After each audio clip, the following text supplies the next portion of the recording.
What would happen if Donald Trump returned to power in January 2025 while in the midst of a criminal trial and then tried to use the power of the state to basically shut down our independent judiciary?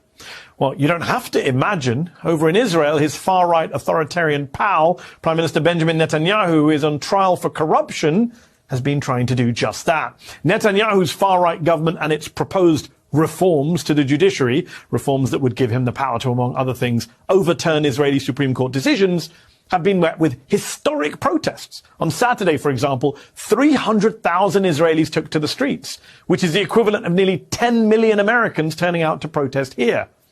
Today, after weeks of demonstrations, strikes, roads blockaded, diplomats quitting, Israeli military reservists refusing to show up for duty, and criticisms from the international community, including the Biden administration, and after a former Israeli security chief said the country was on the verge of dictatorship, Netanyahu announced a pause. So, victory for democracy? Not quite. Number one, this is Netanyahu, the savviest of savvy politicians, Israel's longest-serving prime minister.